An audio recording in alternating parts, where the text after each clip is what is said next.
What is up, everybody? Welcome back to our channel. This is part 2 of our series teaching you exactly how to turn your everyday spend into amazing travel experiences.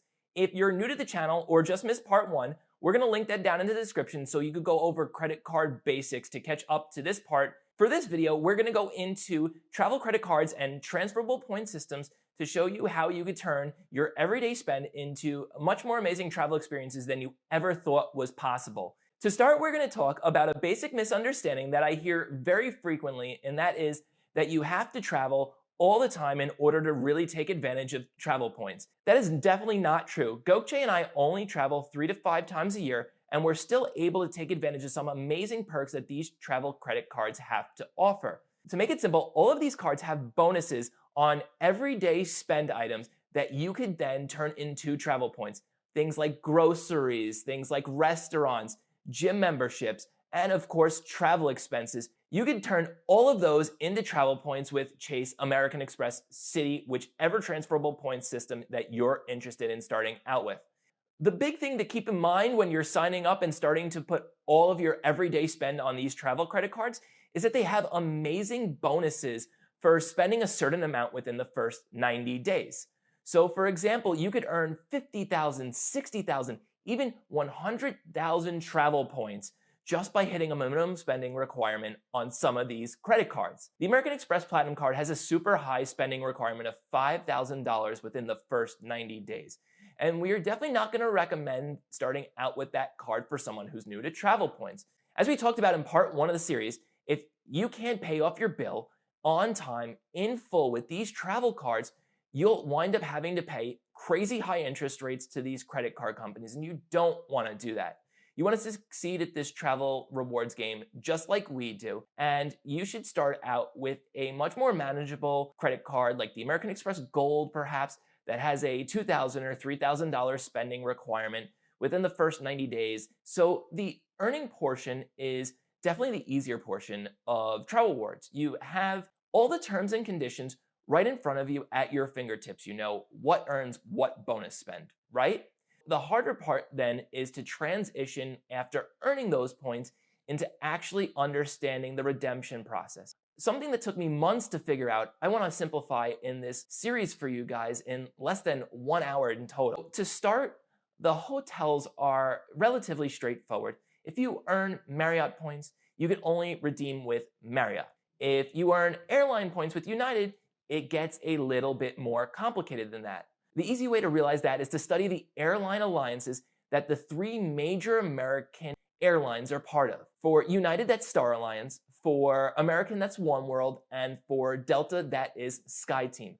And we're going to link all 3 alliances down in the description below for you to check out after this video. Study them and learn them because they're going to come in super handy for when you're ready to redeem your travel points. A perfect example is Oneworld and American Airlines. American partners with British Airways, Cathay Pacific, and other Oneworld partners. And you can redeem American points on those Oneworld partners and vice versa. The basic thing to understand is each one of those airlines has their own different award chart for you to redeem miles on. So if you have British Airways Avios points, you can redeem an American Airlines flight, and sometimes you can even redeem British Airways Avios for less points than you would use to redeem American Airlines points. For example, this flight on my right is bookable by American Airlines points. And also on my left, you can see it's bookable by British Airways Avios. And you're thinking to yourself, well, it's a domestic American flight. How is that possible? Like I said, they're partner alliances. And as you can see from the examples, the British Airways Avios redemption is cheaper than the American redemption, which kind of is mind-blowing at first. But that's how these award charts work. And the great thing about British Airways is it is a transfer partner of both Chase and American Express. Now you can understand why it makes sense to earn points in these transferable systems. If you just earned American miles, you'd be paying more miles to redeem for the same flight that you could book through British Airways. The same applies for United with their Star Alliance partners like Singapore Airlines, Turkish, and Lufthansa. The same applies for Delta with their SkyTeam partners, Air France, KLM, and Korean Air. For example, Chase, you could actually transfer to Air France and KLM to redeem on Delta. You could transfer to Singapore Airlines to redeem on United, and you could transfer to, like I said, British Airways to redeem on American. So it's important to study those alliances and then also study the award charts within each alliance for the different transferable partners of Chase, American Express, Citi.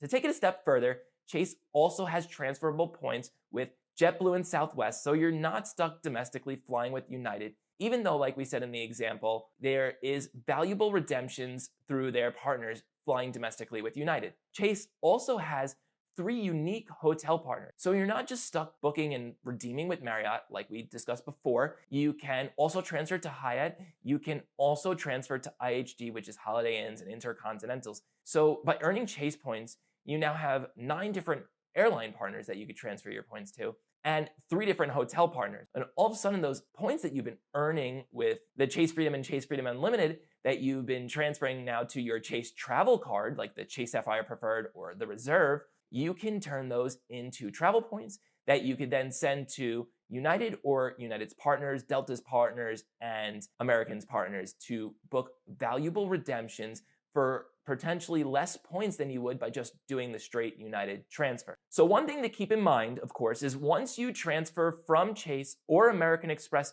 to a partner airline or partner hotel, you can't get those points back. So it's important to do your research ahead of time, make sure those airlines or that hotel has availability, and then transfer your points. So I hope you enjoyed some of this secret sauce behind the scenes of how we transfer points from Chase or American Express to travel partners. Something to keep in mind if you haven't signed up for those travel partners yet, you could just easily create an account and then turn around and start sending points over. You don't have to wait. So if you found this information valuable or you have another question, leave that down in the comments section below. And while you're going down there, be sure to gently tap on that like button. Be sure to stick around and hit the subscribe button, ring the bell for notifications. In part 3, 4, and 5 of this series, we're going to go into the different transferable point systems.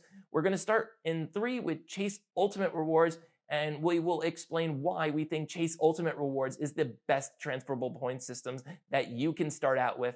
So stay tuned, and we will teach you how to travel just like us in these next parts of this series. Thank you, guys.